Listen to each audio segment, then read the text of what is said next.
कोई पत्थर चोट खाकर कंकड़ कंकड़ हो गया और कोई पत्थर चोट सहकर शंकर शंकर हो गया।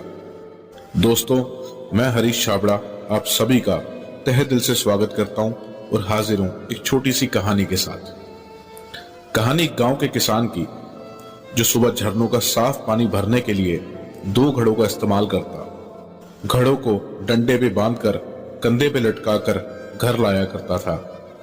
अब उसमें से एक घड़े में छेद था, टूटा हुआ था, तो घर पहुंचते पहुंचते पानी 1.5 घड़ा ही रह जाता था। अब उस टूटे घड़े को इस बात का बहुत अफसोस था कि मेरी वजह से किसान की मेहनत कई सालों से खराब होती आई है कि मैं पानी आधा ही घर पहुंचा पाता हूं। और दूसरी तरफ उस साबुत घड़े को इस बात का घमंड था कि मैं पानी पूरा घर पहुंचाता हूं। अब उस टूटे घड़े ने एक दिन इस बात का प्रण किया कि ये सारी बात मैं किसान को बता दूंगा। और अगले दिन जब किसान दोबारा पानी भरने के लिए उन घड़ों को उठाने के लिए आया तो उस घड़े ने कहा कि सुनिए, शायद आपको पता नहीं है मैं एक जगह से टूटा हुआ हूं और बरसों से आपकी मेहनत खराब होती आई है, तो बेहतर यही है या तो आप मुझे पूरा तोड़ दें या आप किसी दूसरे घड़े का इस्तेमाल करें। किसान को ये बात सुनकर कुछ समय के लिए थोड़ा दुख हुआ, लेकिन किसान ने उस घड़े से कहा कि तुम इस बात की बिल्कुल फिक्र मत करो। तुम एक काम करना, जब मैं आज तुम्हें पानी भरकर घर लेके आऊं तो तुम अपनी तरफ के रास्ते पर लगे हुए फूलों को देखना, उस रास्ते को देखना और तुम्हें क्या महसूस होता है वो बताना। घड़े ने उसकी बात सुनी और ठीक वैसे ही किया। जब किसान घर पहुंचा तो उसने घड़े से पूछा कि बताओ कैसा महसूस कर रहे हो।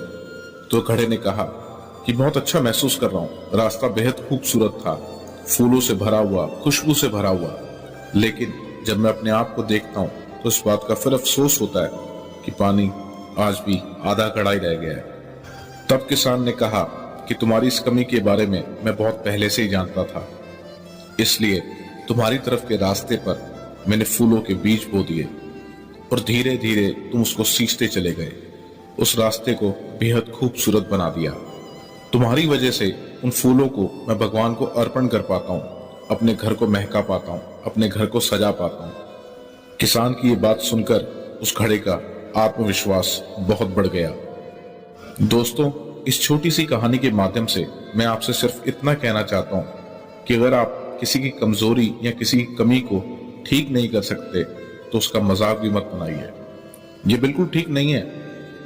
और मेरी एक बात को हमेशा ध्यान रखिए, वो हाथ किस काम के जो भगवान की प्रार्थना के लिए तो उठाए जाते हैं लेकिन दूसरों की मदद के लिए छुपाए जाते हैं।